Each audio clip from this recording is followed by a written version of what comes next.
అధ్యాయంలో దేవుడు తన ప్రజలతో తన సంబంధం ఏంటో పదే పదే చెబుతూ ఉన్నాడు. కారణం ఏంటంటే వివిధమైనటువంటివి ఇతర వాటితో సంబంధం కలిగి ఉన్నటువంటి వారితో చెబుతూ, వాటితో మీకేం సంబంధం, నేను మీ తండ్రిని, మీకు దేవుడిని అయి ఉన్నాను, మీరు నా ప్రజలై ఉన్నారు, ఇదిగో ఇలా నడుచుకోండి, మనం కలిసి నేను ఇచ్చే దీవెనలు మీరు పొందుదురు కానీ మీరు చేసే ఆరాధన నేను స్వీకరిస్తాను అని చెప్పి దేవుడు తెలియజేసినటువంటి మాటల్ని నేను చదివించాను సహోదరుల ద్వారా.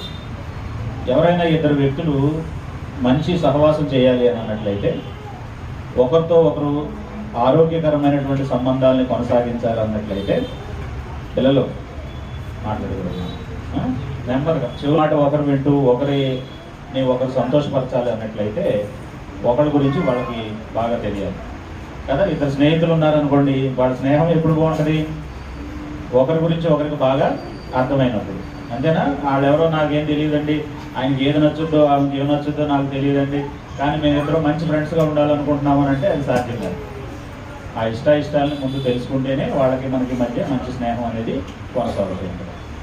అలాగే ఒక ఆఫీసులో మీరు పనిచేసేటటువంటి ఆఫీసుల్లో కానీ పని దగ్గర కానీ మీకు పని చెప్పినటువంటి ఆయన, మీ పైన అధికారిగా ఉన్నటువంటి ఆయన యొక్క మనసును మీరు అర్థం చేసుకోలేకపోతే అస్తమాటు తిట్లు తినాల్సి వస్తుంది. అస్తమాటు ఆయనకి మీకు ఏమొస్తుంది, గొడవ వస్తుంది.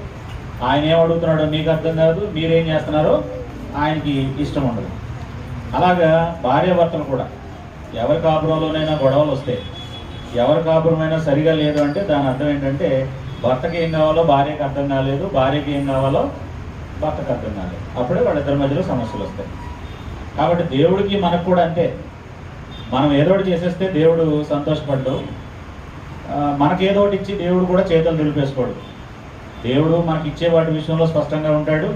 మనం కూడా దేవుడిని వెంబడించేటటువంటి విషయంలో ఎలా ఉండాలి, స్పష్టంగా ఉండాలి.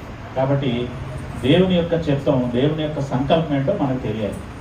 బైబిల్లో అనేక చోట్ల అనేక సందర్భాల్లో మీరు ఊరికే సమయాన్ని పోగొట్టుకోవద్దు, మీ సమయాన్ని వృధా చేసుకోకుండా దేవుని చిత్తం ఏంటో పరీక్షించి తెలుసుకొని అజ్ఞానుల్లా కాకుండా జ్ఞానుల్లాగా నడుచుకోండి అని చెప్పినటువంటి సందర్భాలు మనం చాలా చూస్తాం.